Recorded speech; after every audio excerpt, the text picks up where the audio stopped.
misericordia, por sus bondades. ¿Cuántos pueden decir que Dios es fiel?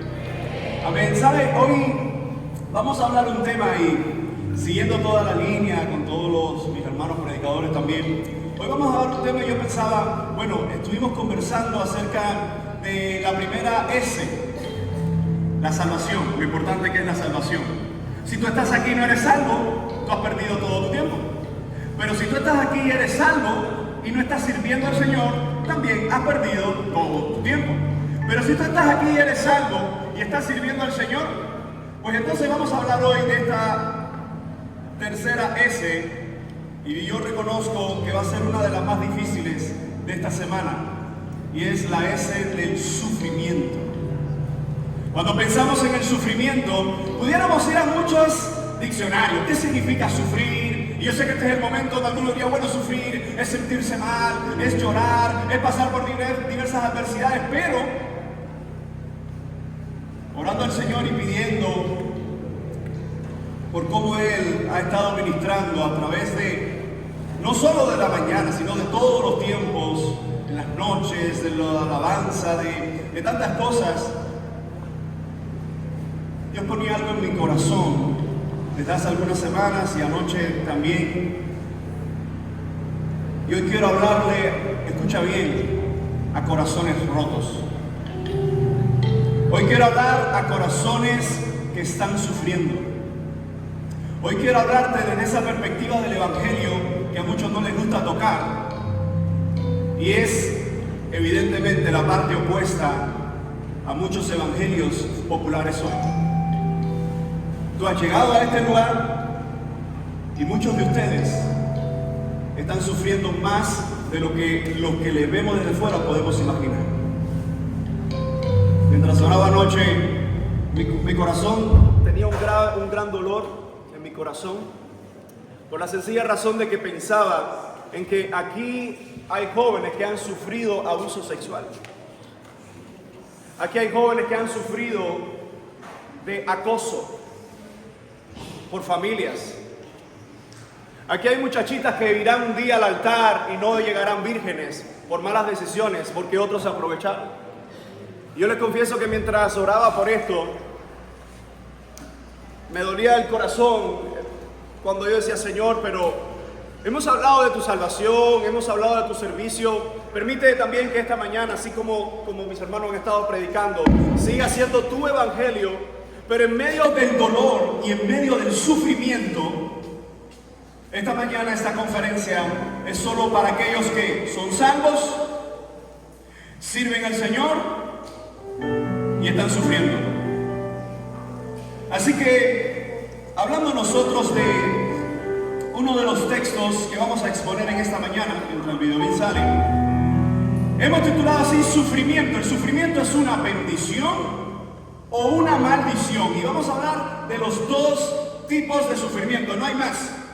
Existen en el mundo, según la Biblia y según la vida cristiana, solo dos tipos de sufrimientos, y tú de seguro estás en uno de ellos. Y si eres creyente, es muy seguro que estás entonces en los dos tipos de sufrimiento. Pero ahora, antes de hablar de todo este tema, yo no sé cuántos de ustedes han pensado ¿por qué Dios los trajo aquí? Quizás tú tenías unas expectativas de este campamento, quizás alguien te habló, quizás algunos que estuvieron el año pasado dijeron vamos de nuevo porque es un tiempo, pero hoy quiero hablarte desde esa perspectiva como si hoy fuera tu primer día en el Evangelio.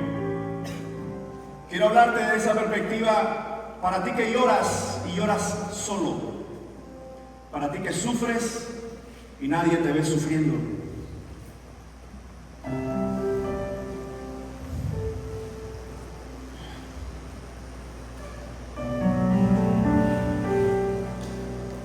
Anoche le decía al Señor, Padre, permite que tu palabra, que es la que cambia y la que transforma. Jóvenes y líderes, escuchen esto. Nosotros no tenemos ni idea de cuánto dolor hay en este templo. Una de las cosas que venía a mi mente es muchos de ustedes, que son los que más ríen, que fueron allá los que más agua tiraron, pero son los que más sufren. Algunos de ustedes tienen una actitud tan altiva, tan alegre, pero eso se ha convertido en una máscara para esconder el dolor que hay verdaderamente en tu corazón. Si tú ahora mismo te estás sintiendo, alguien le dijo algo al pastor de mí, estás en todo lo correcto. Anoche orando venía ese dolor a mi corazón. ¿Sabe por qué? Porque yo fui uno de esos juveniles que estuve en este lugar hace muchos años. Y tenía tantas batallas, y hoy al ver el contexto tuyo, me doy cuenta de que esas batallas lo que se han es triplicado. Recordemos, cuando hablábamos del tema de ayer, estábamos mencionando la vida del apóstol Pablo. Yo quiero presentar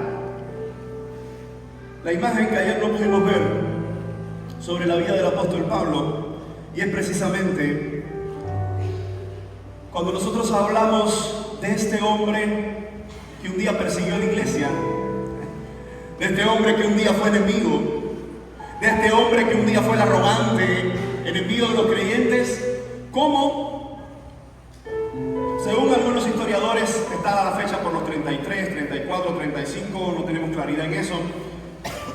Pero cerca del 33, yo estoy poniendo aproximados, en el libro de los Hechos dice que él fue convertido. ¿Recuerdan? El arrogante venía en algo, no sabemos en qué tipo de animal, pero venía en algo. El Señor se le aparece, y aquel que venía a perseguir cristianos escucha la voz: yo soy Jesús a quien tú persigues. Señor, ¿qué quieres que haga? Su vida fue transformada, se convirtió de un hijo de las tinieblas a un hijo de luz. Pero lo interesante es, y lo mencionamos ayer al final de nuestra conferencia, cómo en Gálatas y también los Hechos nos vamos a dar cuenta que desde el 33 aproximadamente al 48, ¿cuántos años hay ahí? Del 33 al 48, ¿cuántos años hay ahí? Ay, esa matemática se perdió.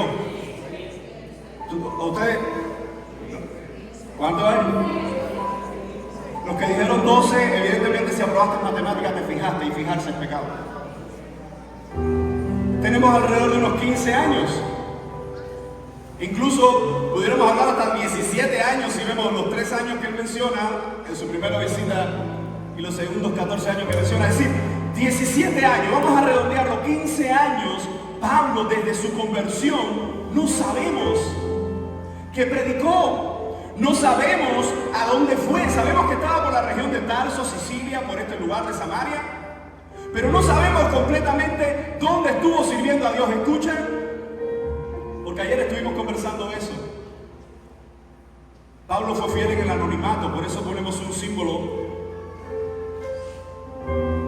porque no se sabe lo que se hizo. Lo que sí se sabe es que él era fiel cuando nadie lo veía. Después de esto se nos habla de los viajes misioneros.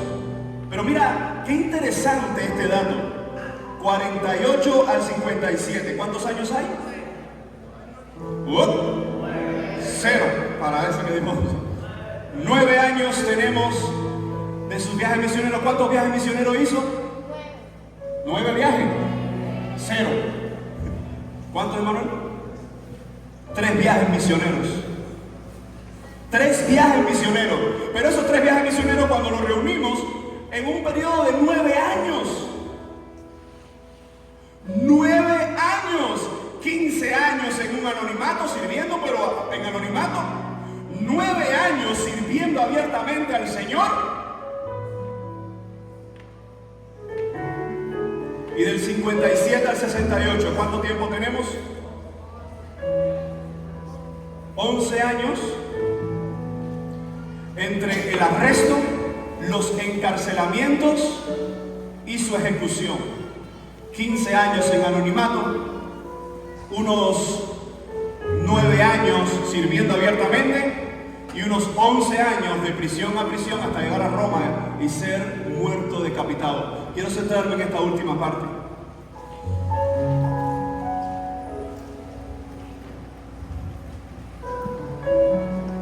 Pablo pasó más de su vida sufriendo.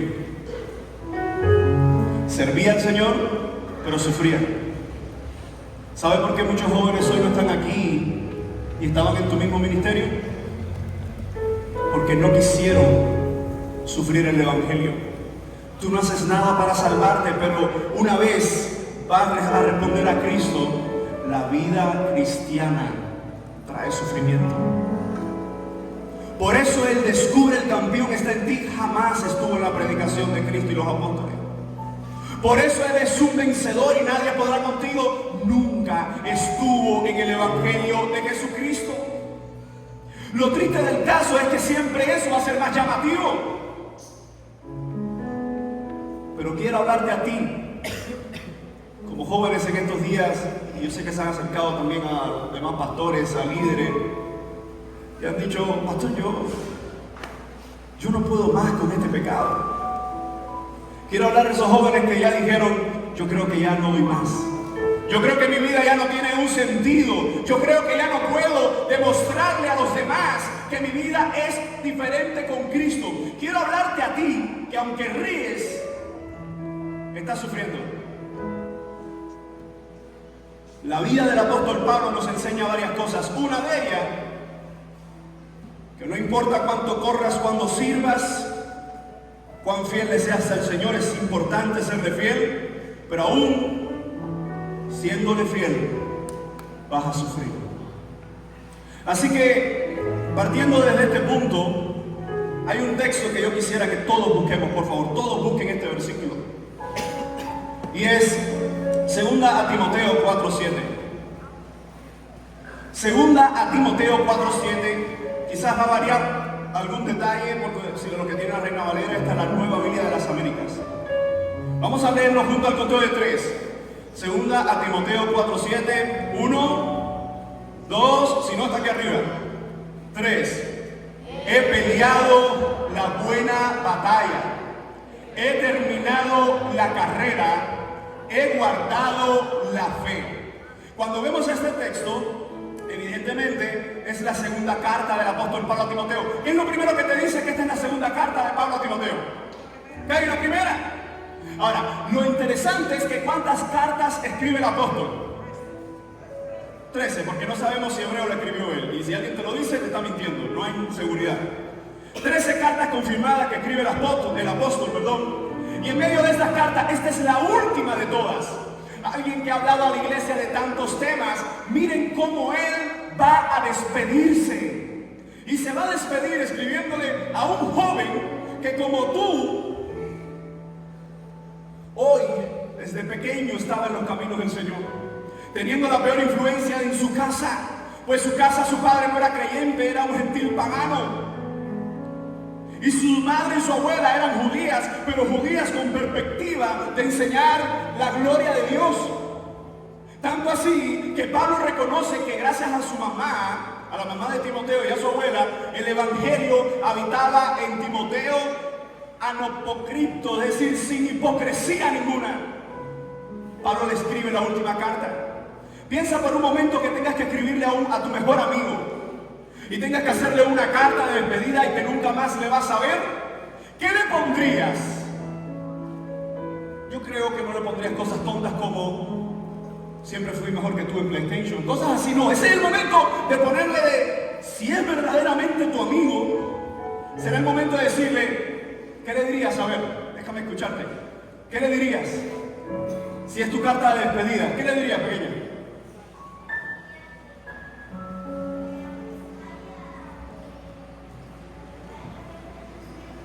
Porque se vaya le vas a extrañar siempre, pero en este caso quien se va eres tú.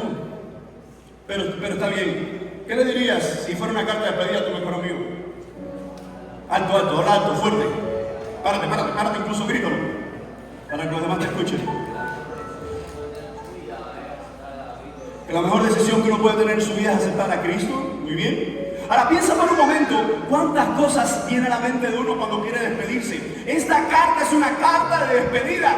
Y del hombre más impactante, que más abordó el evangelio. De hecho, ¿cuántas cartas tiene el Nuevo Testamento?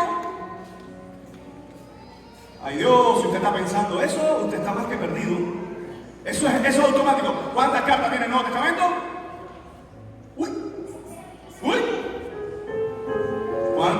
No. Ya, cierra todo esto, Andy, y vámonos todos. ¿Cuántas cartas tiene el Nuevo Testamento? ¿Cuántas? ¡Ay! Dice que 14. Vale.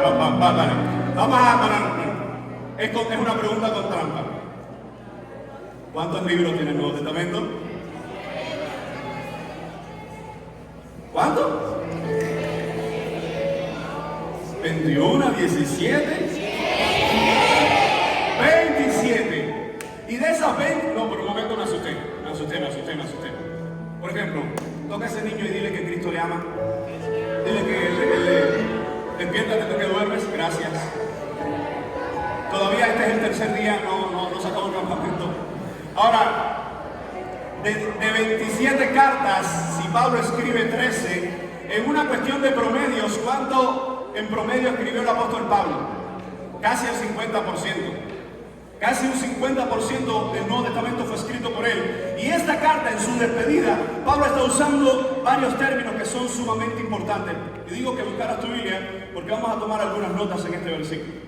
Pablo se está despidiendo a aquel hombre que era un joven, pero hoy está pastoreando una ciudad donde él mismo está influenciando a otros pastores a llevar adelante el ministerio, a ser fiel al Señor. Y es en medio de eso que Pablo dice: he peleado la buena batalla, he terminado la carrera, he guardado la fe. Quiero darte un dato lingüístico que es muy importante. Número 1, en español todos leemos la Biblia y está bien.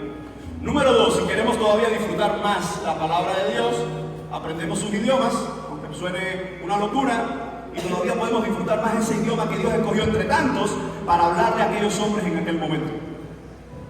Hay una información que tienen los verbos en el griego, y digo información porque esto no es una clase ahora ni de griego ni de español, pero es importante. Hay una información que tiene un tipo de verbo en griego que todos los libros dicen: cuando estés en este tiempo, en el verbo, presta siempre atención, porque en la mente del autor hay algo que quiere resaltar entre todas las cosas, y se llama el tiempo perfecto. No tiene nada que ver con ser perfecto, es el tiempo perfecto. Lo que involucra el tiempo perfecto es una acción que fue ejecutada en el pasado, pero continúa vigente. Por ejemplo, si yo voy a hablar de que soy cristiano, yo fui salvado por Jesucristo. Y cuando digo yo fui salvado, significa que todavía estoy siendo salvo. Cuando yo digo Él fue perdonado, significa que todavía está experimentando lo que ocurrió en un pasado. Bueno, en este versículo, en tan pocas palabras, Pablo usa 3 verbos perfectos. Si uno es importante, este es más que importante. No importa que tú te acuerdes cuando terminemos esto si era verbo perfecto, que fue lo que dijo, es esto. Pablo quiere que la mente de Timoteo explote por lo que le va a decir. He peleado la buena batalla. Y en griego aquí hay un juego de palabras: agón, agonisma.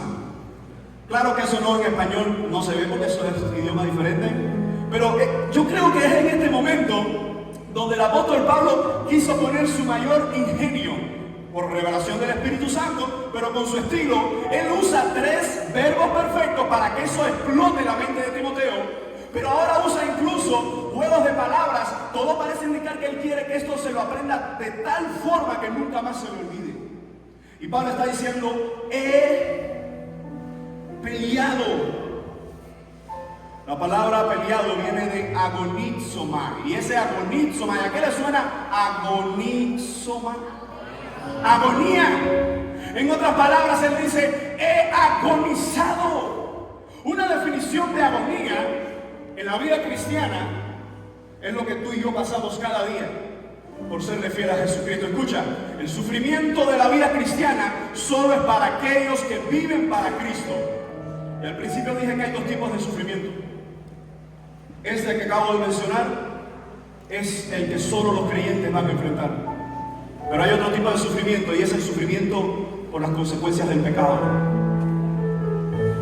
Que cuando uno no tiene a Cristo, sufre por las consecuencias de un mundo caído, ya sea por pecados personales, cosas que tú hiciste, o por pecados de otros, abusos de otros, o malas intenciones de otros para con nosotros. Y quiero hablarte a ti que tú quieres encajar. A ti que quieres encajar en el grupo de jóvenes de tu escuela. A ti que quieres encajar en el grupo de WhatsApp de los amigos del barrio. A ti que estás buscando encajar en una sociedad que está enemistada completamente contra Dios. El apóstol Pablo dice, he peleado. Él dice, he agonizado. Y cuando dice la buena batalla, dice la calón agón. Por eso que hay un juego de palabras que parece como una rima. Dice, he agonizado la buena y la palabra batalla es agón. ¿A qué le suena agón? ¿Terminado? Es la misma familia de agonía. De hecho, cuando buscamos un diccionario, aparece agonizomai, que es he peleado. Cuando buscamos la palabra abajo, dice agonía, que es la palabra agonía. Cuando vamos más abajo, viene agón. Es decir, Pablo está usando un juego de palabras que es he sufrido, sufriendo. Joven, ¿tú qué piensas que puedes ser vencedor? Los vencedores según el Evangelio son muy diferentes a los vencedores según el mundo. Los vencedores en el mundo son los que los malos se mueren. Ellos se quedan con la chica y se quedan con el reino, con el dinero, con el tesoro. Eso es lo que Hollywood vendió. Pero los vencedores de la vida cristiana son los que más sufren.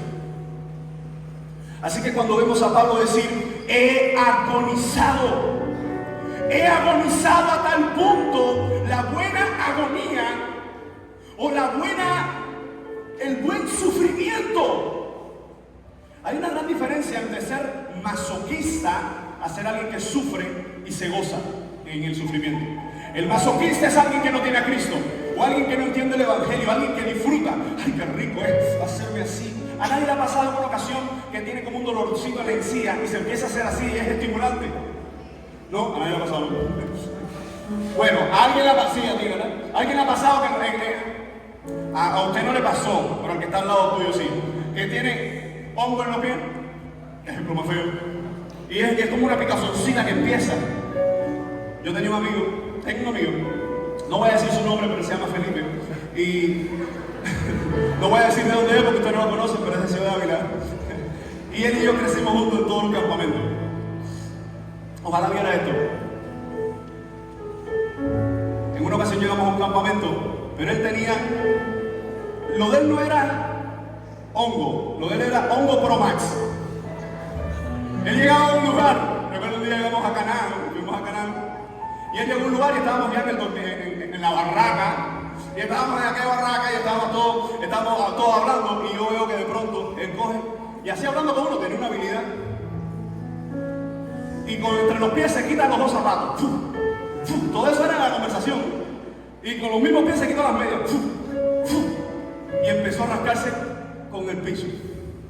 Y nosotros hablando, no sé qué, y lo que han ido a Canadá, hay una parte del dormitorio, hace unos años atrás, que estaba sin repello. Y todos hablando, yo cogí y se pegó el repello. Y empezó, y tú lo veías así, tú veías como los ojos se ponían en blanco. Entonces, ay, epiléptico, se me muere.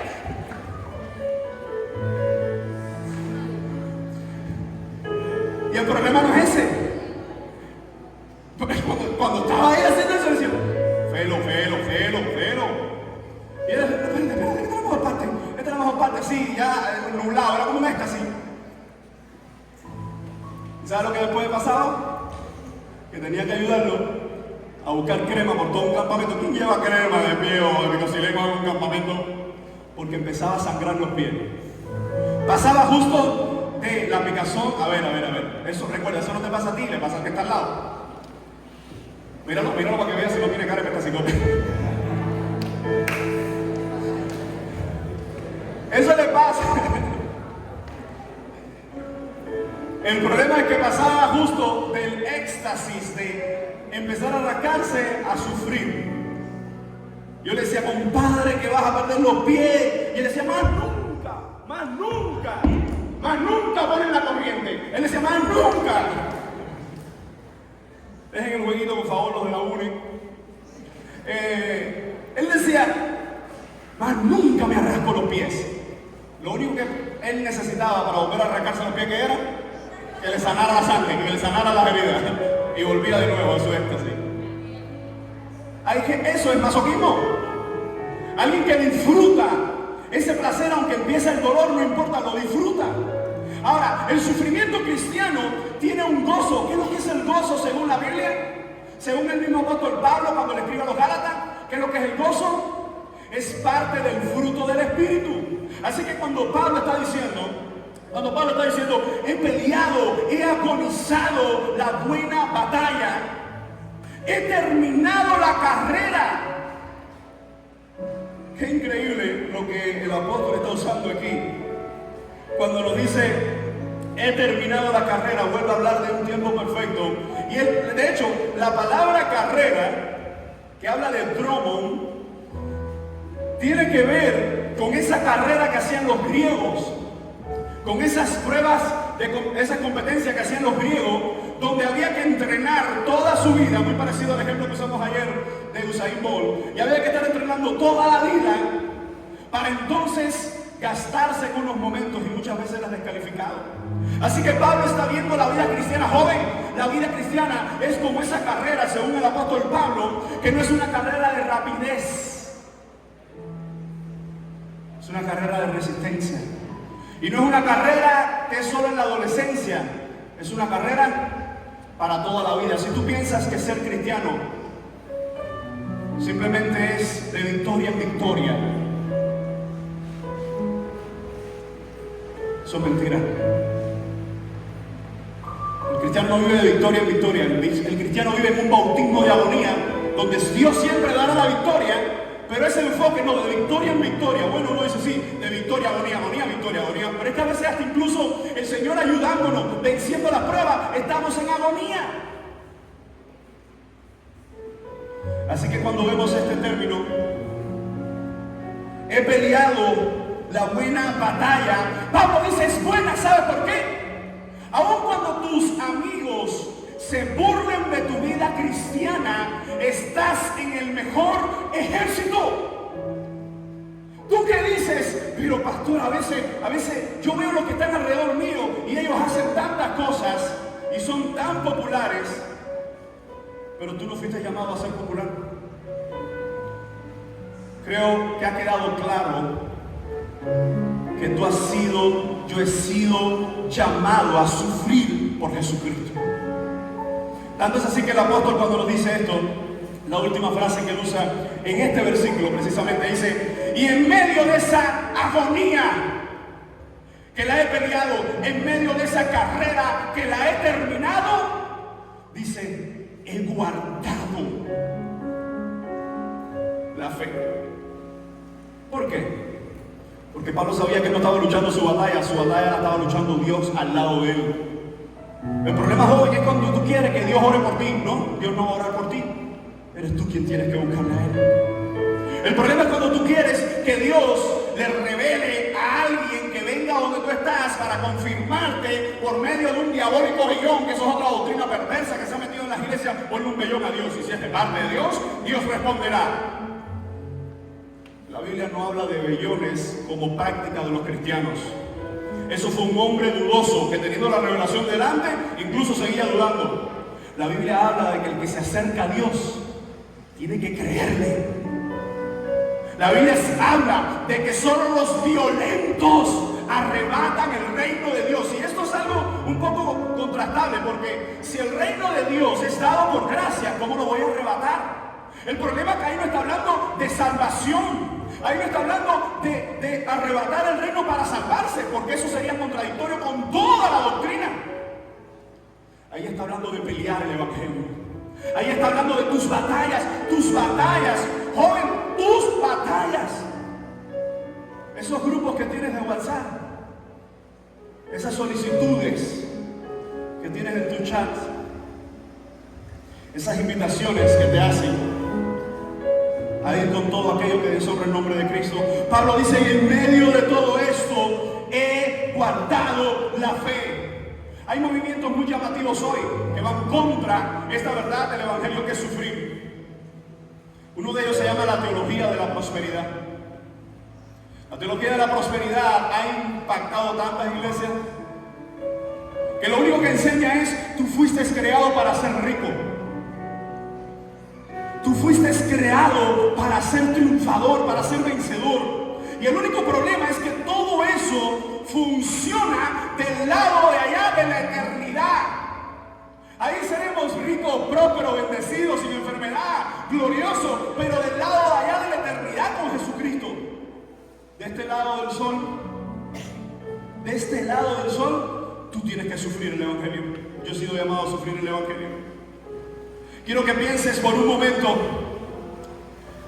esos movimientos de teología de la prosperidad, teología del pare de sufrir, que aquí no es muy famoso, pero en Latinoamérica y algunas partes de Estados Unidos se ha hecho tan popular, donde la gente incluso llega a decir, si tú estás enfermo, es porque estás en pecado. Aquí hay muchachos huérfanos. Aquí hay muchachos que han hecho esta oración. Señor, ¿y por qué mi mamá se murió? Señor, ¿y por qué se murió mi hermano?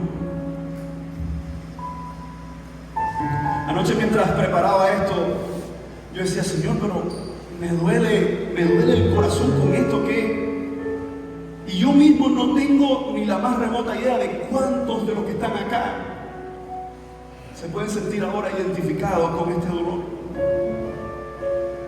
Muchos de los jóvenes que se apartan de la iglesia lo hacen porque sus convicciones no están firmes. Y si las convicciones no están firmes, las preguntas más difíciles no tienen respuesta. Y la respuesta que pueden encontrar la buscan fuera de la iglesia. Pero ¿cómo ser próspero? ¿Pero cómo ser vencedor con todos estos predicadores motivacionales?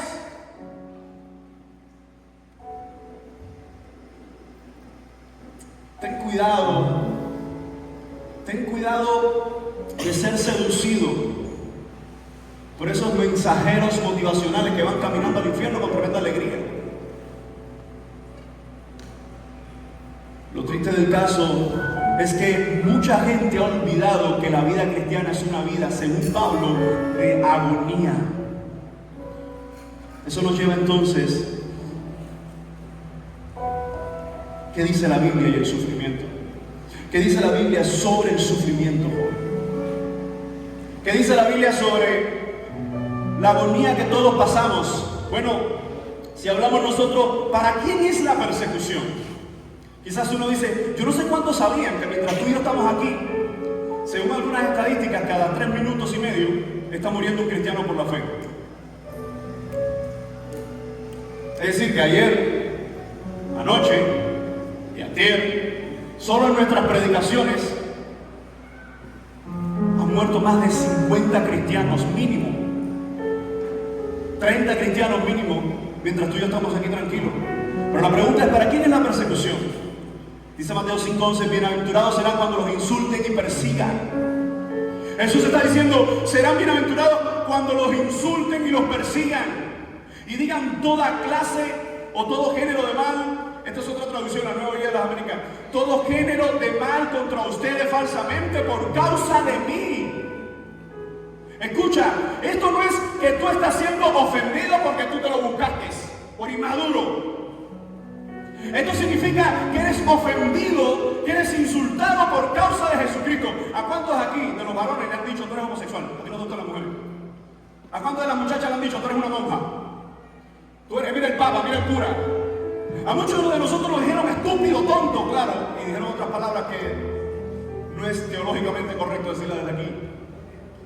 Pero cuando pensamos en el sufrimiento, mi pregunta es, ¿qué significa la palabra bienaventurado? ¿Cómo?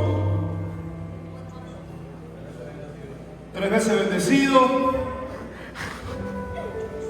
dichoso, más cercano. La palabra bienaventurado en griego es makarios y se divide a la vez en 2 partes.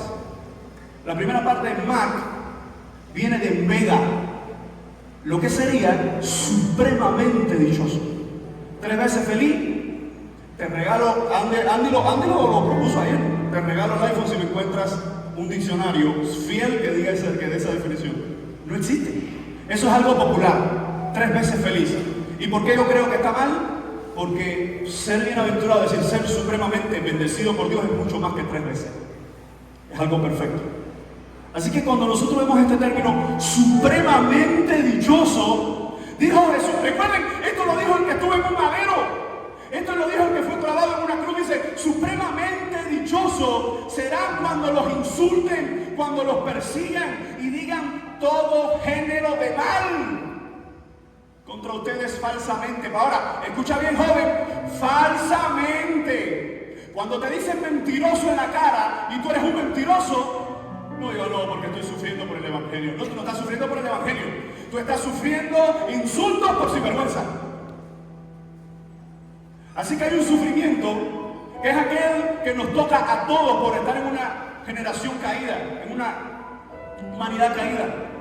Pero el sufrimiento que quiero hablar es el sufrimiento por Cristo. Escucha, joven, si le eres fiel a Cristo, el mundo entero está en tu contra. No esperes la aprobación de este mundo. ¿Por qué sigues buscando la aprobación de los que están a tu alrededor cuando ellos no tienen a Cristo? Dice este otro texto, ahora hablando Juan, si ustedes fueran del mundo, el mundo amaría lo suyo. No esperes que el mundo te ame. Escucha bien, esto para mí es sencillo. Si tu ministerio de jóvenes sale por la televisión cubana, eso es cualquier cosa menos un ministerio cristiano. Si usted ve el día de mañana a Andy, a Henry predicando por la televisión cubana, todavía en este sistema, tú dices, son de la seguridad del Estado. Porque la televisión cubana, en su perfil comunista contra Dios, un perfil que niega a Dios y que niega todos los principios del evangelio, cuando te presenta una iglesia, o cuando te presenta un pastor, o cuando te presenta una comunidad o fraternidad cristiana, es una comunidad del mismísimo demonio. Porque fueron gente que vendieron los principios del evangelio para abrazar al César y a las deidades del César y a los beneficios del César. Por eso no puedes esperar que el mundo te aplauda. No puedes esperar que un mundo perdido y pecaminoso te reconozca. Jesús dijo en el Evangelio de Juan, si ustedes fueran del mundo, el mundo amaría lo suyo. Pero como no son del mundo, sino que yo los escogí de entre el mundo, por esto el mundo, ¿qué dice? Los odia. La palabra odio en el idioma original significa es ese odio que sale desde las mismísimas entrañas. Este campamento está titulado Hijo de Luz. Hay una historia muy antigua que recuerdan que era el cocuyo que pintó Emanuel. Dice que el cocuyo, sí, ese cocuyo es famoso. Dice que el cocuyo estaba huyendo porque de pronto se da cuenta que la serpiente viene detrás de él. Y el cocuyo, imagínate, loco, así como una ambulancia, y corriendo. Y en un momento la serpiente lo arrincona. Y cuando lo tiene arrinconado, que lo va a devorar, el cocuyo dice, minuto ahí, minuto. Tiempo. Yo nada más tengo una duda. La serpiente, tú sabes cómo la serpiente dice, dale, apúrate. Yo nada más. Es como la serpiente que se muerde una lengua y le pregunta a la otra, ven acá, si nosotros somos venenosas, me habré envenenado yo misma. Esta serpiente, que era la amiga de esa otra, le dice, ¿qué es lo que pasa? El cocuyo le dice, si yo no estoy en tu cadena de alimento, es decir, en la cadena de alimentación, yo no estoy ahí, ¿por qué tú me quieres devorar? La serpiente le dice, porque tienes solo una cosa que odio, porque brillas en la oscuridad. Joven, este mundo está diseñado para destruirte, para odiarte, porque si Cristo está en ti, porque si eres hijo de luz, tu luz se vuelve un resplandor que glorifica a Dios, pero se vuelve el mayor motivo de odio para los que nos rodean. No busques más encajar. Otro texto nos dice en Lucas 21:12, pero ante todas estas cosas a ustedes, dice Jesús, a ustedes, audiencia de Jesús en Lucas, los discípulos. Nosotros somos siguientes generaciones de esos discípulos. Así que como mismo se aplica en ellos, se aplica a nosotros. Pero antes de todas estas cosas a ustedes le echarán mano. Los perseguirán. entregándole en las sinagogas y en las cárceles, llevándola ante reyes y gobernadores por causa de mi nombre. Hay algo que amo, disculpen, de aquellos apóstoles, que los tomaron, le dieron fuerte, los abofetearon, le hicieron de todo, los injuriaron, los metieron en una cárcel, y cuando el Señor les saca, algunos recordarán la historia, dicen: estamos gozosos. Es como que esa persona que llega y dice: mira, tú ves el latigazo este que está aquí, fue predicando en Éfeso. Tú ves la cicatriz esta que está aquí, con el ojo separado. Eso fue la pedra que me dieron allá cuando estaba predicando en tal lugar, y entonces tal, me pasó todo esto. Las marcas que provoca este mundo, que traen dolor, provocan gloria en el reino de los cielos. Joven, tu sufrimiento por el evangelio no es en vano. Quiero hablarte para ti que sufres desde todas las medidas, pero ahora quiero enfocarme en sufrir por el evangelio. Cuando sufres por el evangelio, ninguna de tus lágrimas está cayendo al suelo, hermano.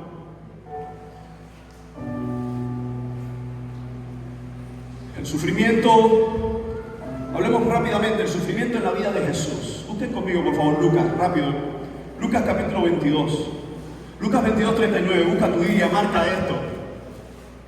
O si lo puedes hacer en la aplicación también. Lucas 22, verso 39. ¿Recuerdan el contexto? Jesús va a morir en aquella cruz.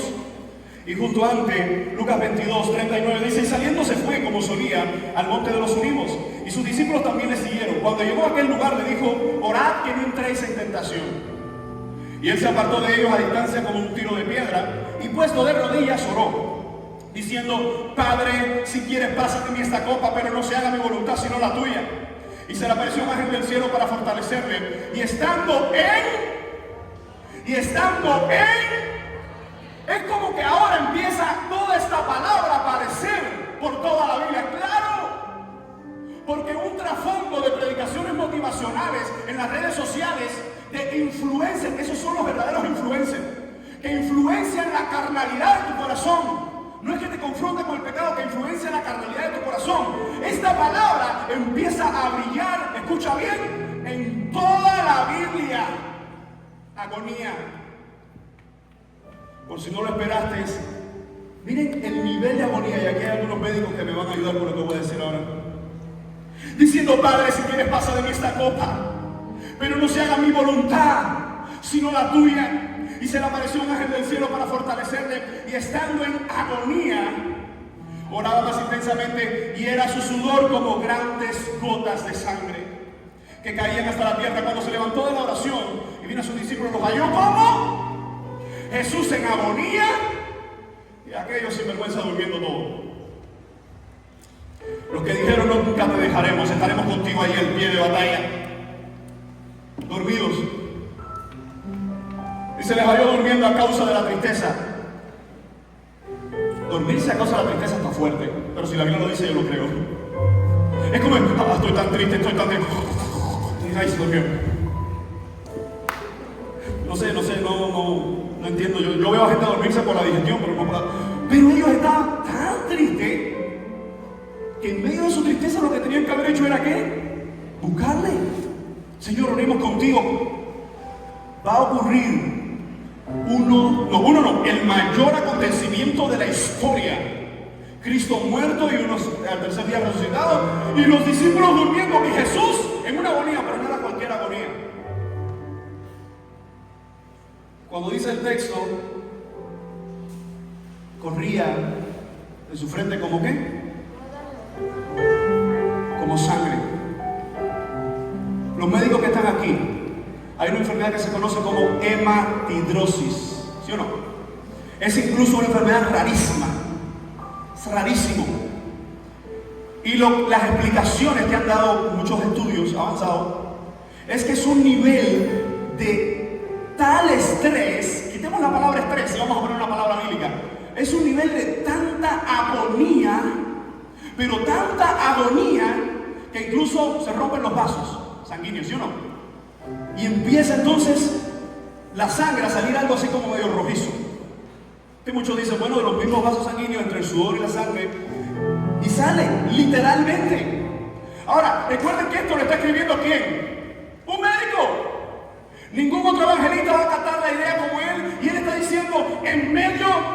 sufrimiento mayor de nuestro Señor fue tal su sufrimiento. Y ahora, esta es la pregunta teológica más importante. ¿Qué era lo que estaba provocando tanto sufrimiento en Jesús? ¿Los clavos? ¿La corona de espinas? ¿La lanza? ¿La cruz? ¿El alto estrés de fatiga? ¿Qué era lo que estaba provocando tanto dolor? Porque él dice, no se haga, miren, es el momento, el único momento donde encontramos al Hijo diciendo, pero no se haga mi voluntad, sino la tuya. Y es que la voluntad de Él es la del Padre. Pero ahora dice que no sea lo que yo. Si tú quieres, pasa de mí la copa. Hay una cantidad de teólogos que le han puesto una cantidad de cosas dentro de esa copa. Pero cuando buscamos el término copa y empezamos a buscar las referencias que tiene la copa y buscamos en la Biblia, en el Nuevo Testamento, qué fue lo que ocurrió cuando Cristo murió, nos vamos a dar cuenta que ocurrió la propiciación, es decir, con la sangre del cordero se propiciaba, se llenaba el altar del sacrificio y era cubierto el pecado. Así que cuando se habla, pasa de mí esta copa, todo nos hace indicar que lo que el Hijo está diciéndole al Padre, pasa de mí tu ira. Piensa por un momento, Cristo es plenamente Dios y Él se ha humillado y Él va a experimentar, Dios hombre va a experimentar lo que Dios no puede experimentar, a menos que sea Dios hombre. El Hijo va a experimentar toda la ira del Padre sobre Él. ¿Por qué? Por el pecado. Último dato importante en este ejemplo del sufrimiento de Cristo. ¿Cómo se llamaba ese lugar?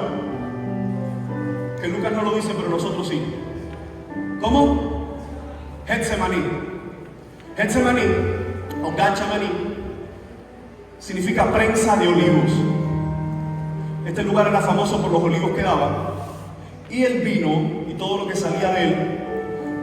Los judíos tenían dos piedras gigantescas que eran aladas por un burro o por un animal. Y eran dos piedras que ponían las uvas y caían unas sobre las otras, pero eran piedras tan grandes en forma de círculo que empezaban, cuando el burro le daba el animal, empezaba a tensarlo, empezaba a apretarse a tal punto que dicen los historiadores que no se podía ver ni lo más mínimo de diferencia. Getsemaní significa prensa de olivo. Así que tenemos al Hijo de Dios, está orando y en medio de esa oración Él dice, Padre, pasa de mí esta copa, pero no lo que yo, sino lo que tú. El Hijo estaba siendo prensado porque la ira del Padre sería derramada sobre Él y su oración fue, pero sea tu voluntad. Y tú por menos que eso niegas a Cristo. Y tú por menos que eso niegas el Evangelio del Señor en tu escuela. Y tú por menos presión que esa abandonas la iglesia. Yo sé que aquí han llegado jóvenes, no solo que no eran creyentes, yo sé que aquí han llegado jóvenes que estaban completamente lejos y sí conocieron a Cristo. Y esta ha sido la cita del Padre Celestial para tu reconciliación con el Maestro. Quiero hablarte a ti que estuviste unos meses, un año, no sé, el tiempo que estuviste en el mundo. Ese mundo te exprime, te saca todo y te destruye por completo. El sufrimiento del Evangelio es diferente, porque aunque somos exprimidos a lo máximo, aunque estamos en un Getsemaní, el Señor está sosteniéndonos. La gran diferencia que nosotros vemos en la Biblia es que cuando Cristo iba a ascender, recuerden, por 3 años y medio Cristo estaba con ellos en todo lugar, así que ahora va a ascender y Él dice, tranquilo, que yo sé que ustedes son mis mejores, peores estudiantes. Yo sé que ustedes han desaprobado todos mis exámenes. Hay algunos aquí que conocen a un profesor, que saben que desaprobar con ese profesor, ¿qué cosa se convierte? Eso es como coger un 5 con asterisco. Acérquese a alguno de ellos y le va a explicar un poco más. Pero el desaprobar con Cristo todavía es mucho mejor, porque es desaprobar peleando al lado de Cristo. Así que Cristo dice, tranquilos, es necesario que yo me vaya y yo les voy a enviar, ¿qué cosa? ¿Otro? ¿Cuál es la palabra griega para consolador? Paracletos. Miren, le voy a dar un tips, rápido, un tips. Ya usted tiene que usar, si tú usas la inteligencia artificial y lo usas para mal, para buscar bobería, usa la inteligencia artificial y dice, inteligencia artificial, no sé ni papa de hebreo ni griego, pero ¿cuál es la palabra griega, la palabra hebrea que aparece en Lucas no sé qué? Y ahí hace, y tú dices, mira, no te entiendo, dímelo más fácil, no, pero no te entiendo, dímelo más fácil. Usa lo que tiene como herramienta, usando para mal, úsalo para bien. ¿Cuál es la palabra? Paracletos. Para es al lado de. Cleto es llamado. Esto se traduce en el Nuevo Testamento también como un abogado, porque era el que en el juicio se paraba al lado tuyo. Y quiero que entiendas esto. Hay veces que tú te sientes solo, ¿sí o no? ¿Cuántas veces yo? Muchas veces me he sentido solo. Pero aun cuando te sientas solo, no escuches esa canción. No puede estar triste el corazón que tiene a Cristo. ¡No la escuches más! ¿Tú te imaginas a Jesús esa noche sufriendo? Quédate aquí, güey. ¿Tú te imaginas a Jesús esa noche sufriendo y está ahí llorando y que tú digas, no puede estar triste el corazón que tiene? Ah, no, pero es Cristo. Es como que es el Señor, pero si fuera yo. No, porque sí puede estar triste el corazón que tiene a Cristo. Lo que no puedes vivir triste, lo que no puedes pasar toda su vida con ese desvelo o con ese dolor, se nos fue dado el Paracletos. Anótalo en tu Biblia, donde quiera que encuentres Espíritu Santo, pon tercera persona de la Trinidad, plenamente Dios, nuestro abogado, nuestro consolador, nuestro amigo, nuestro justiciero. Ese que te dice, tú sabes que estás mal, no porque nadie me está viendo, pero tú sabes que estás mal, pero es ese también que te dice, estás llorando, pero estoy aquí contigo. Recuerda lo que te dije, un evangelio de gracia es un evangelio no que te mata, porque ya estás muerto, que te muestra tu mortandad y te dice cuál es el camino de vida. Pero el Paracleto es ese que estará contigo todos los días de tu vida, los días de tu mayor desesperación. Vamos a hacer un ejercicio. Gracias. De todo corazón. Yo voy a levantar mi mano primero incluso. De todo corazón, ¿cuántos de los que están aquí, al menos en algún momento de su vida, han pensado abandonar la iglesia? De todo corazón, ya mi mano está arriba. No quiero influenciar a nadie. Deja tu mano un momento arriba. Yo quiero que los líderes miren, bueno, que los líderes tienen la mano arriba también.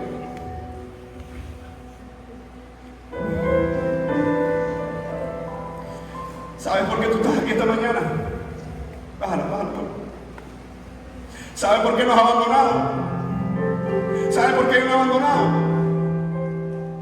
Porque todavía el Paracleto me tiene abrazado y me dice, ¿a dónde tú vas a ir? Tú eres mío. ¿A dónde tú vas a ir? Tú eres mío. Tú dices, no, que voy al mundo. Y el Señor te dice, ¿a dónde tú vas a ir? Tú eres mío. Joven, es probable que algunos en este lugar, la semana que viene, se aparten completo. Pero quiero hablarle a los que sufren, pero dicen, Señor, yo no puedo ir a ningún lugar si tú no estás conmigo. Tú que levantaste tu mano, yo la levanté contigo. Si hoy estoy aquí todavía, si tú hoy estás aquí todavía, porque hay gracia de parte de Dios para tu corazón.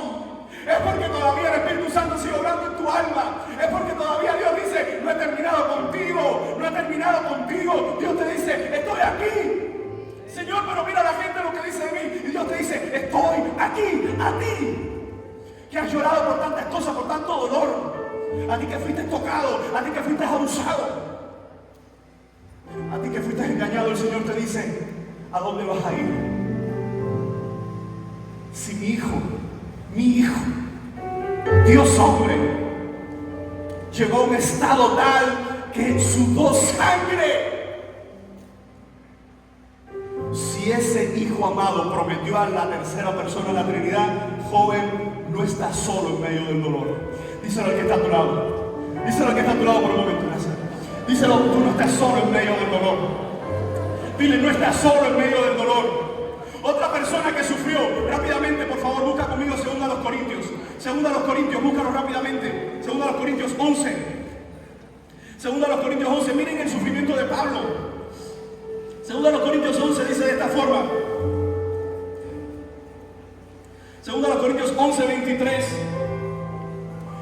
ministros de Cristo, como si estuviera loco hablo.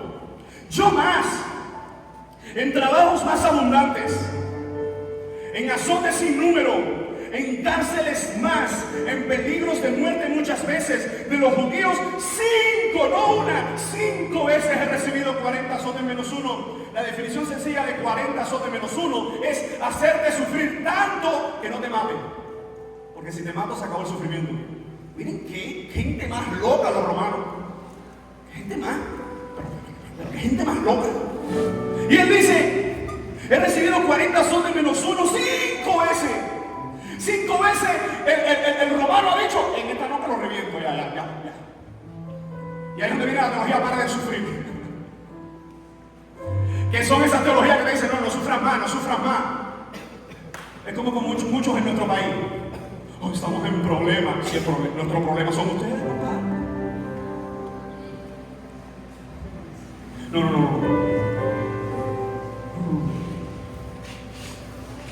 Tú vas a una escuela ahora que te están adoctrinando todos los días. Tú estás en una escuela que te están adoctrinando por las venas. Escúchame. Me da 3 pepinos si alguien quiere sacar ahora. Incluso me encantaría más que sacar este corto y lo compartieran con los jóvenes. Tú que vas a una escuela con un perfil comunista, no estás llamado a levantar carteles Patria y Vida, decir abajo no sé quién. No. Pero tu forma de vivir el evangelio tiene que estar divorciado del compromiso con este sistema. No con con cualquier sistema que niega a Dios. Tú no eres nadie para ser presidente de los JC, tú no eres nadie para ser presidente de grupo y para ser el político. No, para eso hay otros que están en tinieblas. Tú estás ahí para ser hijo de luz. Los hijos de luz no se comprometen con el mundo. Los hijos de luz exaltan el evangelio. Así que Pablo dice, he sido azotado, he sido maltratado, he sido abofeteado. Juan 16:33. Y esta es la promesa de parte del Señor para nosotros. ¿Lo puede buscar conmigo? Juan 16:33, por favor. Dice de esta forma: estas cosas os he hablado para que en mí tengáis paz. En el mundo tendréis. Toma tu Biblia y debajo de tendréis, pon tienen. Ponen, tienen, los que quieren hacerlo, ponen, tienen, tiempo presente. Los mejores manuscritos griegos, y esto se llama crítica textual, esto es de loco. Cuando digan, me dijeron en el campamento, estaban dando clases de griego. Sí, que lo digan. Estaban dando clases de crítica textual, sí, que lo digan. Una generación que va a cambiar esta Cuba tiene que estar impactada por la palabra y todo lo que tenga que ver con su palabra. Esto es una clase de crítica textual. Esto ni nosotros en una maestría lo entendemos y usted lo va a entender esta mañana. Nuestra Biblia tiene muchos manuscritos antiguos. La Reina Valera se basa en algunos de ellos para poner tendrán.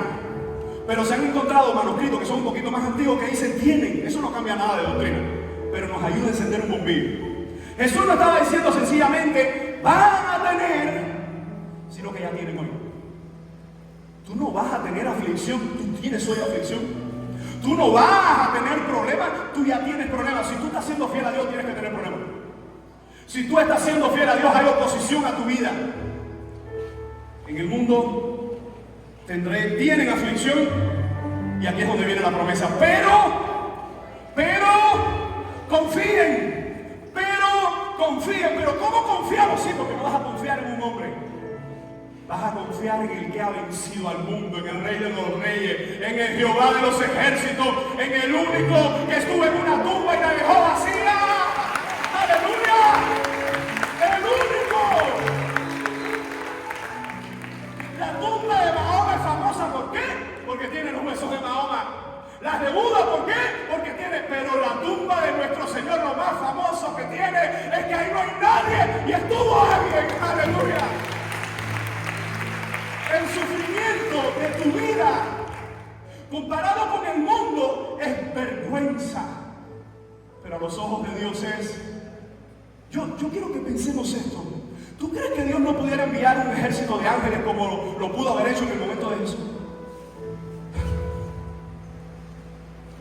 ¿Tú crees que cuando tú estás sufriendo hoy Dios no puede enviar un ejército de ángeles a librarte de tu batalla? La pregunta, ¿por qué no lo hace? La respuesta es la misma de por qué no lo hizo cuando Jesús. Porque el propósito de Dios es perfecto, aun cuando a los ojos del mundo está siendo un perdedor. Dios está en su trono. Escucha esta frase, anótala en algún lugar de tu Biblia. Dios está en su trono.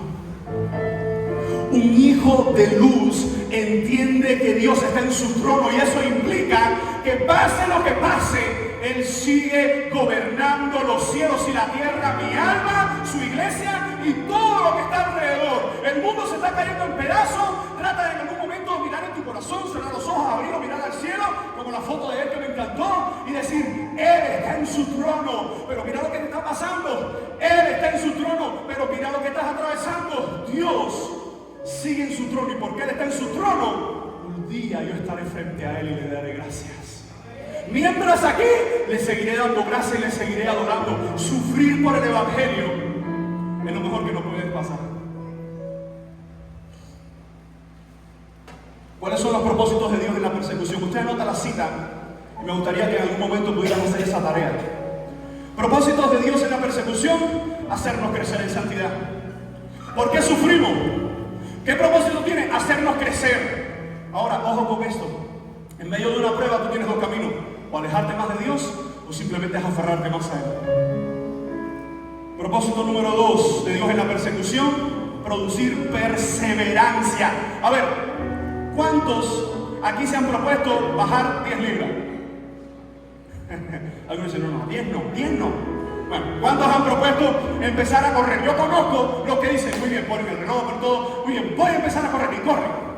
A los 10 minutos dicen: ¡ah, loco tú! ¡Qué cosa más grande! Van para las pizzas, para los refrescos, para... A ver, los gorditos de Jesús. Porque tú ves a alguien que es fitness, lo ves saludable. Tú quieres ser fitness comiendo hamburguesa. Tú quieres el resultado, pero no quieres pasar el proceso. Escucha, joven. Nuestro resultado ya está garantizado en Jesucristo, que es nuestra salvación, nuestra seguridad. Pero el proceso es lo que vivimos día a día, y ese es el que no es fácil. Ese es el que no todos correrán o no todos entenderán. Así que cuando vemos esta idea, los propósitos de Dios en la persecución es producir perseverancia. Hay un texto ahí que sería bueno que ustedes después leyeran. El propósito de Dios en la persecución es hacernos madurar, como dice Santiago. Las pruebas vienen para hacernos crecer. El propósito de Dios en la persecución es enseñarnos su palabra. El propósito de Dios en la persecución es ayudarnos incluso a alentar a otros. Y déjame decirte algo: todos leemos la historia de Job, nos encanta, nos motiva, hasta que nos toca parecernos a Job. No dice parecernos. A ti se te pierde el celular y pecas más grande que lo que pudo haber hecho Job en toda su vida por un celular. Hay cosas en nuestras vidas, hay ídolos en nuestras vidas que sabemos que son ídolos hasta el momento que tenemos una relación donde ya no lo tenemos, donde nos falta. Quiero hablarle a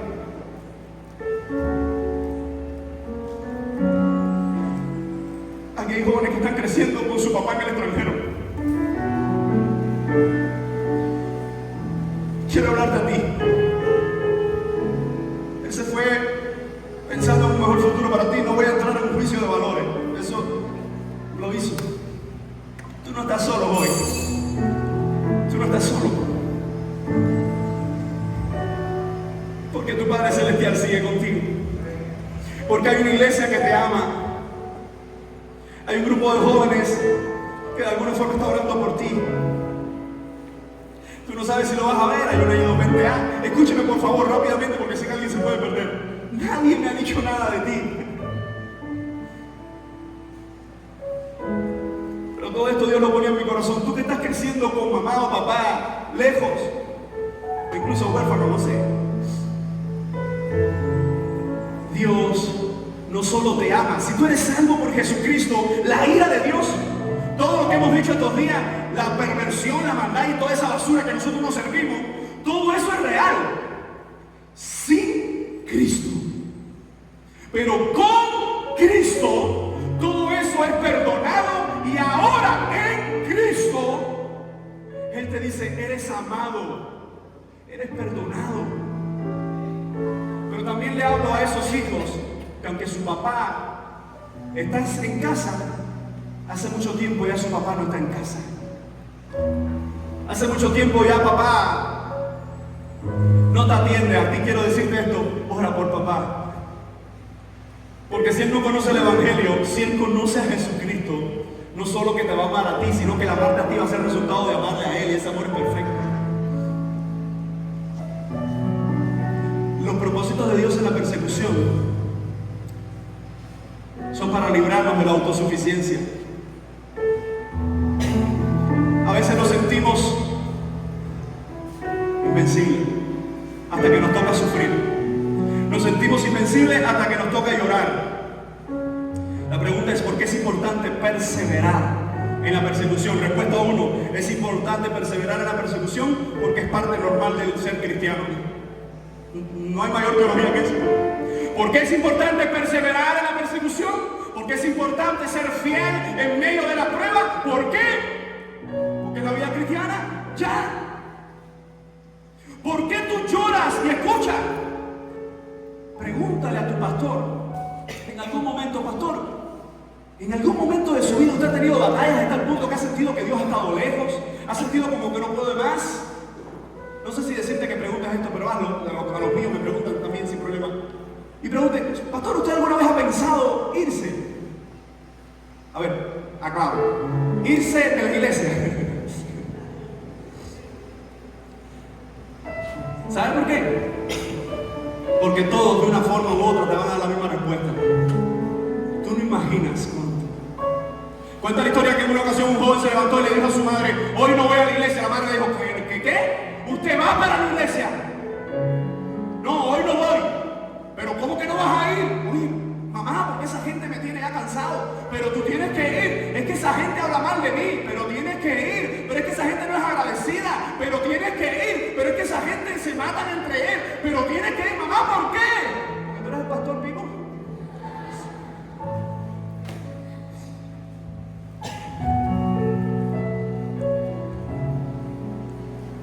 Lo que estamos viviendo para Cristo,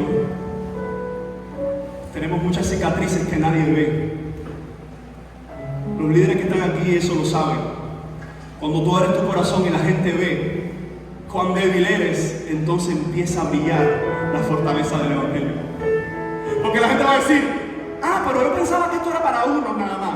Yo pensaba que el sufrimiento cristiano era para un grupito selecto. El sufrimiento cristiano es para todos los cristianos.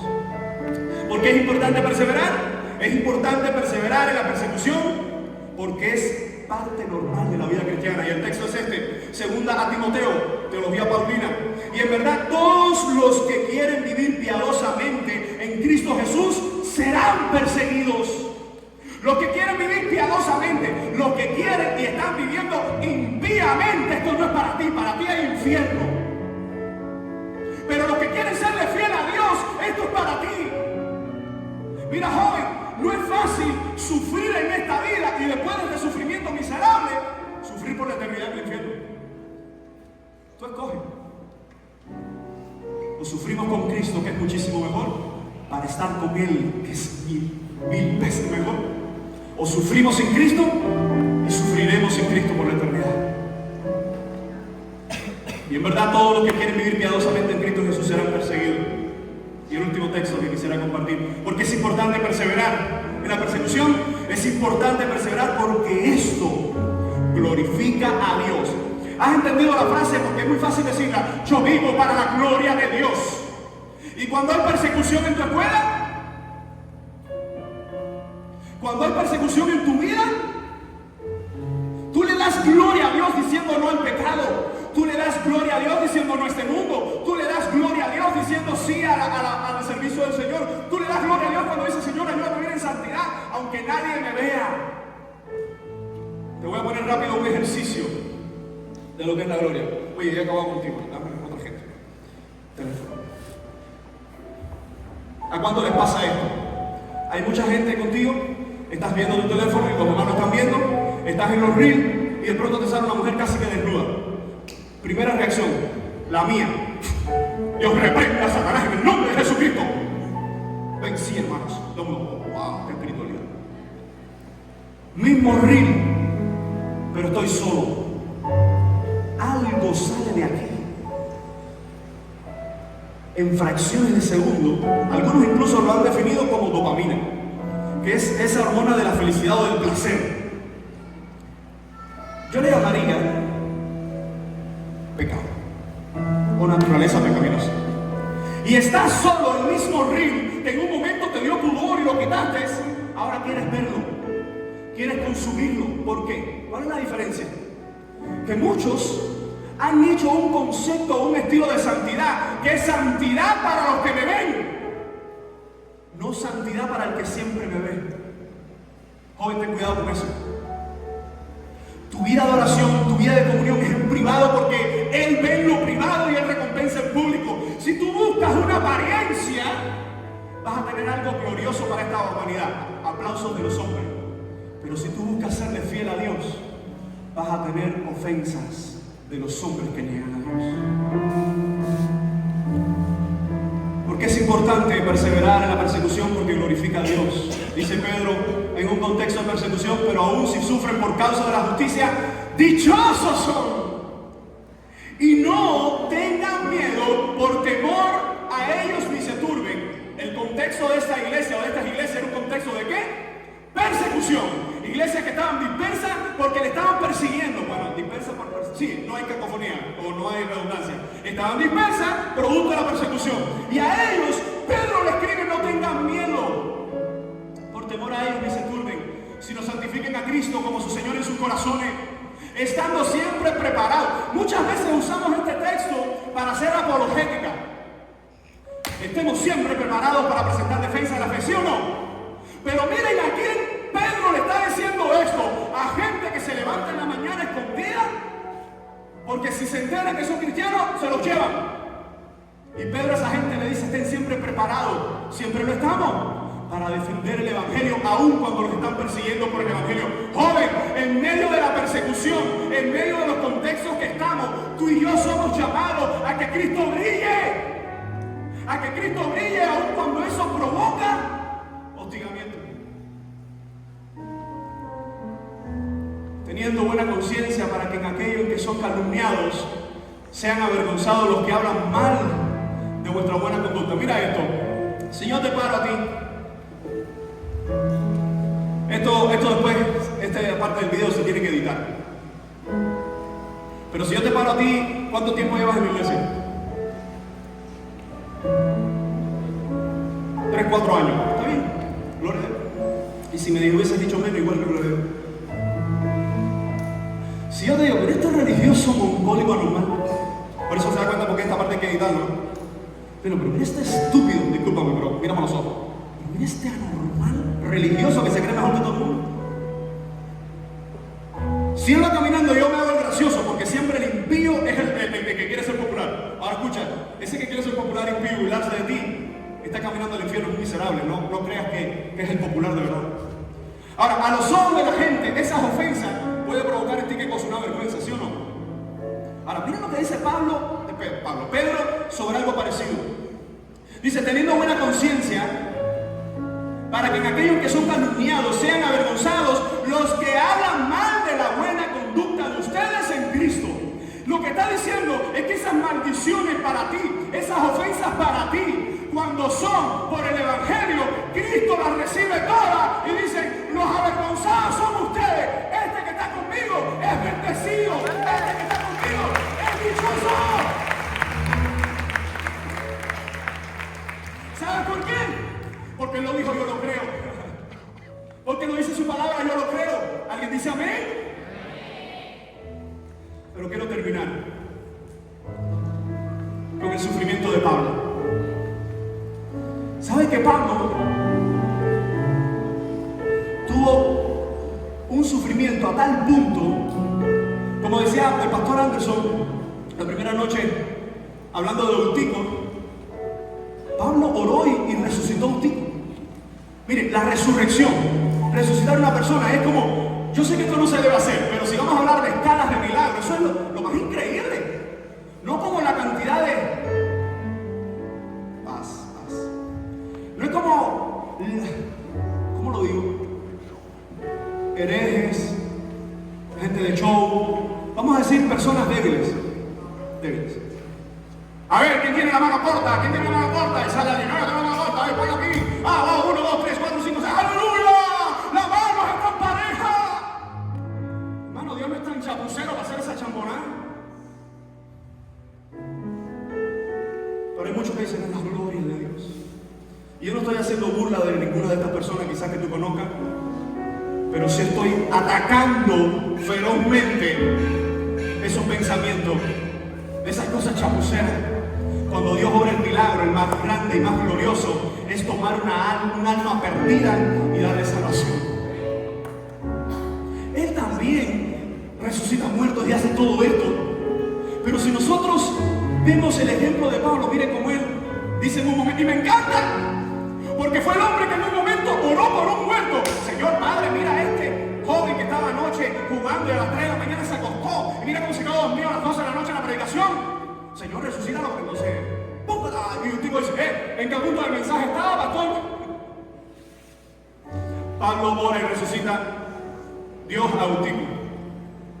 Pero Pablo tiene algo en su carne, que él dice, y dada la extraordinaria grandeza de las revelaciones, por esta razón, para impedir que me enalteciera, escucha, menos Juan el apóstol, que escribió Apocalipsis, Pablo es, en orden del Nuevo Testamento, posiblemente, digo posiblemente, la segunda persona con mayor revelación, por todo lo que escribió, pero también por lo que vio. La diferencia entre Pablo y Juan es que las cosas que Pablo vio, no se le dio permiso para hablar. ¿Recuerdan? Por eso toda esa gente que anda por ahí, y fulano fue al infierno, y dio una vuelta, y estaba en un pasadía en una parte del infierno, y regresó. Ya nosotros estamos en algo parecido, pero eso no es el infierno. Pero esa gente que dice, va, viene, Pablo le dijeron, usted se calla.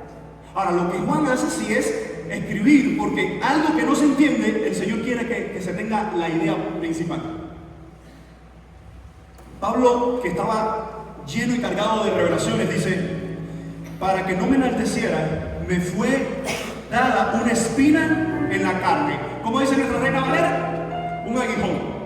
Pablo dice, me fue dada una espina en la carne. Un mensajero de Satanás que me abofetee para que no me enaltezca. Mire, en la discusión teológica, si usted quiere, busca, porque yo sé que lo van a hacer, pero busca tu tiempo de IA, de inteligencia artificial, y pon, según los teólogos, claro que tienes que guiarlo, según los teólogos, según muchos pastores fieles, ¿qué es lo que se dice sobre el aguijón de la carne? Aquí te vas a ver muchas cosas ahí. Lo que antes nosotros como pastores teníamos que pasar una semana entera buscando libros y buscando por aquí, buscando por allá, hoy es decir, lo que era un cuchillo para matar, úsalo tú para cocinar.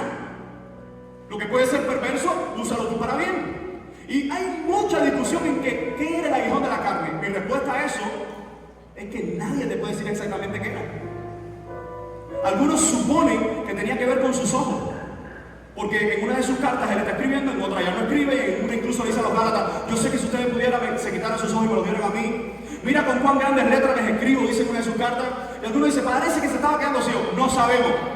Lo cierto es que era algo que todos los días.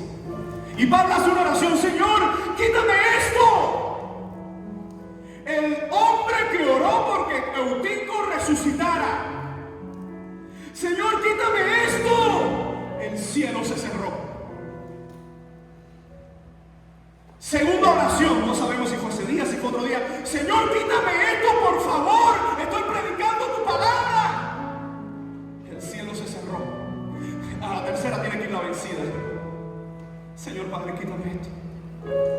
Señor, tú que me has dado el privilegio de sufrir. Yo que tengo por estiércol, por caca apestosa de la más asquerosa posible. Eso no me lo inventé. Eso es lo más cercano que yo encuentro a la palabra griega que usa Pablo cuando dice todo esto lo tengo por basura. Eso es lo más cercano a la palabra basura en griego. Todos sus títulos y todas las cosas que había logrado Pablo la tenía como estiércol asqueroso, apestoso, desechable. Es decir, eso no vale nada. En este mundo no vale lo que ganamos de este mundo, sino lo que Dios hace por medio de nosotros en este mundo. Así que no tengas tu título o tu carrera como algo de gloria, sino como un medio para darle gloria a Dios. Cambia. Eso cambia a un hijo de Dios. Viene Pablo la tercera vez: Señor, por favor, quítame esto. ¿Cuál es la respuesta? Todo se cerró. ¿Cómo sabemos? Pablo lo dice aquí. Y acerca de esto 3 veces he rogado al Señor para que me la quitara de mí. Y Él me ha dicho: sí, Pablo, yo te hice vencedor y te hice ganador. Sí, Pablo, yo te hice único. Sí, Pablo, yo te hice un campeón. Esa es la respuesta. ¿Es esa? Basta mi gracia. Es como que tú estás en la bandeja, como algunos pacientes que hay aquí, y cuando van y tú dices: no, un poquito más. Tú vas a las mujeres, las hermanas te dicen: un poquito más. Y el que está al lado dice: se va a reventar. No voy a decir no, ya lo dije ayer. Bueno, lo que dije ayer son eso.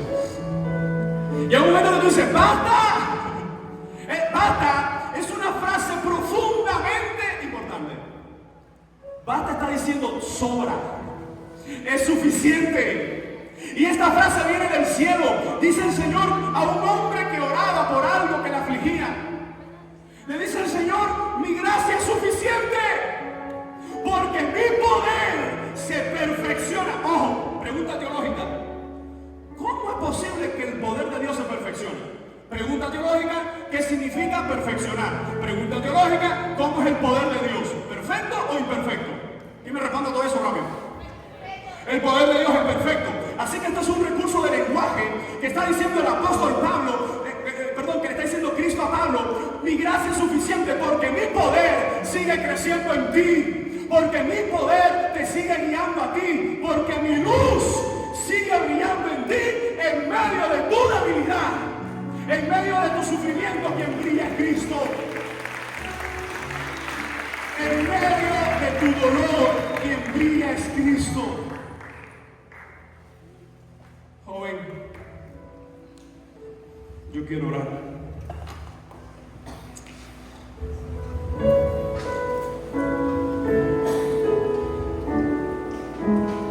Los directores del campamento, perdónenme, pero yo quiero orar.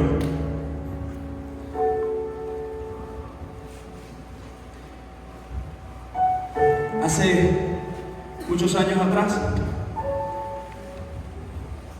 yo le dije al Señor: nunca voy a compartir mi testimonio, porque me da vergüenza, porque no quiero que la gente me coja lástima.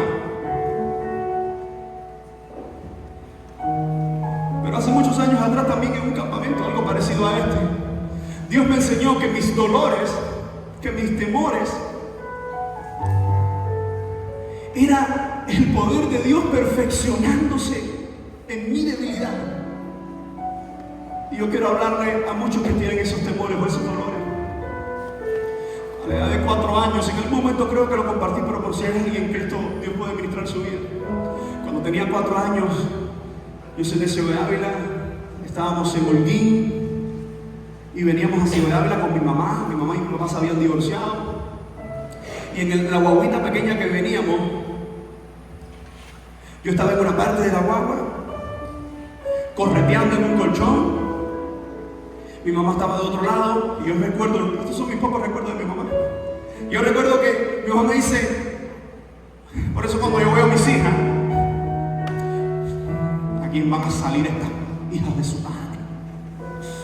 Lo mínimo es que mi mamá en una de mis perretas, antes de la guagua, bájese de la guagua conmigo, en una de mis perretas grandes, ella, yo no me acuerdo de eso, gracias a Dios, pero en una de mis perretas grandes, tal fue la perreta que ella me cogió en un tanque de 55 galones y cogió y de cabeza me hizo ¡blum! ¡Blum! Modelo. Para mí que por eso es que a mí el agua que da por aquí y me siento como que estoy ahogado. Yo sé, ¿dónde viene el trauma este? Pero eso para que tú entiendas lo activo. 4 años en esa guagua, yo entiendo, estaba corriendo y saltando en un viaje de más de 9 horas en el colchón. Y yo recuerdo que ella me dice, cámbiate. Cuando nos cambiamos, lo último que recuerdo es el carro dando vueltas.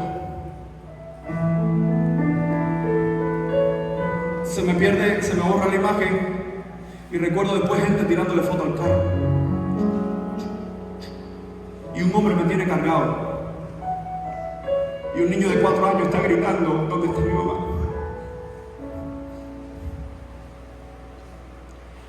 Yo recuerdo que, no sé, alguien tiene que haberme dicho algo porque mi respuesta era: ¿y ahora quién me lleva al círculo? ¿Y ahora quién me lleva al círculo infantil? Borro, no recuerdo nada más. Y años después, hablando con mis tías, que son de Holguín, que estuvieron ahí, ellas me dijeron: lo que pasó es que venía un hombre borracho en un carro bien grande y entró justo por ese momento y tu mamá murió al momento. Tu abuela que venía ahí le dio un infarto y toda la gente del carro murió mientras el carro daba vuelta. Yo recuerdo el carro dando vuelta y joven escucha: quita la lástima, esto no es de lástima. Y en medio de eso yo empecé a crecer. Yo fui esa joven que creció y su papá nunca pudo ir a la escuela de campo con él a visitarlo. Yo fui ese papá que nunca, ese hijo, perdón, que nunca se pudo sentar a la mesa que mamá y papá estuvieran. Yo fui ese hijo que creció como un padre que él trató de ser lo mejor, pero no tenía a Cristo. Incluso él todavía no lo tiene y es un buen padre, no estoy diciendo que no lo sea. Pero yo tuve más de 13 madrastras. Yo tuve más de 13 madrastras. Y la que más marcó mi vida, literalmente la marcó. Un día llegué con mi camisa blanca y estaba con un churre y me ha dado una entrada de palo. ¿Cuántos aquí tienen 11 años? Párate ahí, párate. Yo con esa edad lavaba camisa blanca para la escuela con una madrastra. Y eso no es lo más fuerte, gracias, comprensión. Yo iba a la escuela y en tiempo de calor me ponía un abrigo. ¿Saben por qué no? ¿Por qué me ponía el abrigo? Porque yo no quería ensuciar la camisa. Pero a los 5 años mis tíos me tomaron y le dijeron a mi papá: ¿podemos llevarlo a la iglesia? A los 5 años me empezaron a llevar a la iglesia los fines de semana. Mi papá me dijo: claro. Cuando yo conozco al Señor Jesucristo a la edad de 9 años, una vez más por allá por Holguín, mi familia es parte de madres allá, y yo empiezo a crecer y yo empiezo a entender lo que ocurrió ese día, mi pregunta era: ¿por qué? ¿Y por qué ese hombre borracho? No le pasó nada al hombre. Más de 12 personas murieron, mi mamá, mi abuela, pero ahí había muchos más padres. Alguien incluso, una de mis tías me dijo que venía un pastor en ese lugar y yo, uno de mis sueños es que ese pastor haya hecho lo que tenemos que hacer tú y yo, predicar a Cristo. Porque en ese momento mi familia no conocía a Cristo, yo no sé. Pero creciendo yo decía: Dios mío, ¿yo por qué? Yo recuerdo incluso con 16 años, ¿quién tiene 16 años aquí? Con 16 años estudiando informática, nos pasaron a un proyecto que era becado en Morón, 45 kilómetros de Ciego de Ávila, y todos los padres iban a la doncena cada 11 días y a veces mi mamá no podía ir.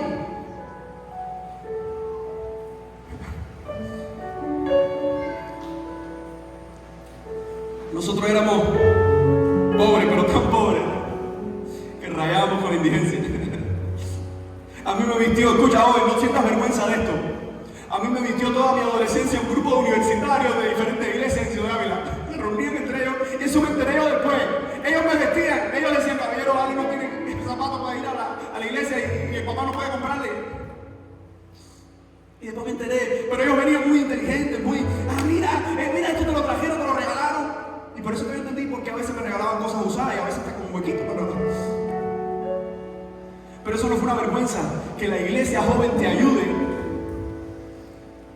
Que la iglesia te pregunte: ¿por qué no estuviste el domingo aquí? Eso no es vergüenza, eso es porque te aman. Y uno de esos días, recuerdo en aquella oncena, que mi papá no pudo ir y yo salí y vi a todos mis compañeros, todos, con su mamá y su papá y hasta abuelos y hermanos. Y yo regresé con 16 años, que esto, ya de estas cosas uno se acuerda más. Y me tiré en mi cama y empecé a llorar. Y ahí tuve mi primera y más grande bronca con Dios. Yo dije: me abandonaste. Tenía 16 años y yo dije: hace 12 años atrás me dejaste solo. Porque ese sinvergüenza iba borracho y mató a mi familia. Hace 12 años atrás ahí empecé mi bronca y lloré por horas. Y le dije todo lo que tenía que decirle a Dios que había en mi corazón. Porque tengo yo que crecer hoy, ser una madre. Y le digo esto porque yo sé, anoche yo sentí en mi corazón que aquí hay gente sufriendo que recuerdo es que le dije a Dios: yo nunca voy a saber lo que es decir felicidades, mamá, el Día de las Madres. Y en mi lloror y en mi crema, discúlpeme por favor, pero en mi dolor sentí una frase. Yo quería que él me hablara, yo quería que él me diera palabra. Sentí una frase, una sola frase: no fue tu mamá la que te cambió de ese puesto a ese, fui yo. Y mientras tú llorabas y gritabas: ¿quién me lleva al círculo?, yo te decía: yo. Pero no solo al círculo, yo voy a estar contigo en el círculo, pero voy a estar contigo en la primaria, pero voy a estar contigo en el servicio militar, pero voy a estar contigo por el resto de tus días, porque yo soy Dios aún cuando lo que pasa en la vida de los cristianos es solo dolor. A ti que estás llorando, a ti que estás sufriendo por tantas cosas, aun cuando no tengas una respuesta, aun cuando no tengas una respuesta en medio de tu dolor, la respuesta para los hijos de Dios siempre es la misma: siempre he estado contigo.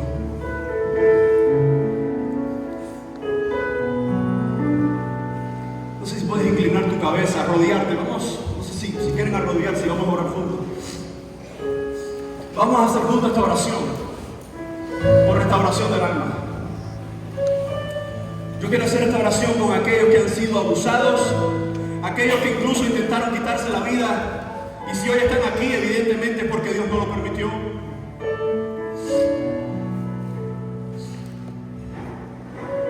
Yo quiero hacer una oración por aquellos que dicen: yo no puedo más. Quiero hacer esta oración por aquellos que dicen: Señor, me dejaste. Tú no has sido el único que ha pensado eso. David en un momento dijo: Señor, ¿por qué te olvidaste de mí? Para ti que has dicho: Señor, ¿por qué me dejas solo? Joven, yo sé que tú tienes una batalla contra el pecado, pero ahora quiero hablarte más de esa batalla contra el dolor. Señor, en esta hora ponemos delante de ti tantos corazones rotos. Señor, aquí hay muchachos que han pasado por traumas tan grandes y aún así están aquí en esta mañana. Aquí hay muchachos que están luchando contra la homosexualidad por un trastorno de su niñez. Aquí hay muchachos que fueron tocados por sus padres. Aquí hay muchachos que han sido abusados por tíos, por familia. Señor, aquí hay muchos corazones rotos. Señor, estamos delante de ti, reconociendo nuestra debilidad, incluso reconociendo nuestras dudas.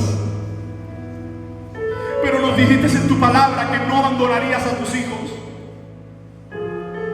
Señor, por aquellos que esta mañana lo que necesitan es salvación, rogamos que tu Espíritu Santo dé salvación en esta hora. Y por aquellos que necesitan restaurar su alma, por aquellos que necesitan tu perdón, aquellos que dicen: jamás perdonaré a esta persona que me hizo esto. Por aquellos que dicen: jamás voy a perdonar a mi padre que se fue. Por aquellos que dicen: Señor, ¿dónde tú estabas cuando yo lloraba? Yo te pido, Señor, te rogamos, te imploramos que sea tu Espíritu Santo quien les esté llenando, como dices en tu palabra, como dijiste a los Efesios, anhelando la llenura. Pero ahora te rogamos nosotros que tú llenes más y más esta generación, porque no es solo jóvenes, no son solo juveniles. Muchos de los que estamos aquí, líderes incluso, tenemos tantos dolores y te necesitamos a ti, Señor. Somos hijos de luz, pero a veces esa luz parpadea en nosotros, no en ti es perfecta, pero en nosotros parpadea. Señor, necesitamos que tú nos des fuerzas. Necesitamos que tú levantes de estos pisos, de estos bancos, una generación que ame ferozmente tu palabra, que ame y se comprometa ferozmente con su iglesia local, que ame ferozmente ser un hijo de luz, que ame ferozmente su familia. Señor, te pedimos por tantos corazones quebrantados. Hay tantas lágrimas, tanto dolor en este templo, que solo tú, Señor, puedes dar aliciente. A ti oramos. Desde el sufrimiento oramos. Aunque vendrán etapas, temporadas, no muy largas, pero temporadas donde hay una aparente calma, aún así sabemos que seremos atravesados hasta que vengas por nosotros o nosotros vayamos a ti, por un continuo bautismo de agonía. Ayúdanos a serte fieles. Se lo dijiste a Pablo le dijiste que no, que tu gracia era suficiente. A mí tú me has dicho que no, y hoy entiendo que tu gracia es suficiente. Señor, tu gracia es suficiente. Señor, tu evangelio es suficiente. Tu perdón es suficiente. Pero yo no puedo. Para ti que luchas, que no quieres perdonar, el Señor te perdonó, joven, en la cruz del Calvario. ¿Por qué tú y yo no vamos a perdonar a otros? Para ti que dices, pero ese hombre no lo merecía. En una de mis oraciones yo le decía, Señor, ese hombre que mató a mi familia, yo no sé dónde está, pero ¿será cristiano o ya estará en el infierno? Jóvenes, en esta vida pasan cosas que duelen a los hijos de Dios también. Señor, aquí está mi alma. Yo voy a callarme. Yo quiero que tomemos 2 minutos y ahí donde tú estás, abras tú tu corazón a Dios. Pongas tú esa oración a Dios. El piano sigue sonando en 2 minutos. Yo les pido a los líderes que pasen. En el bendito nombre de Jesús, Señor, solamente a ti te damos la gloria. Toma estos 2 minutos, joven, y ábrele tu corazón a tu Padre que te está escuchando.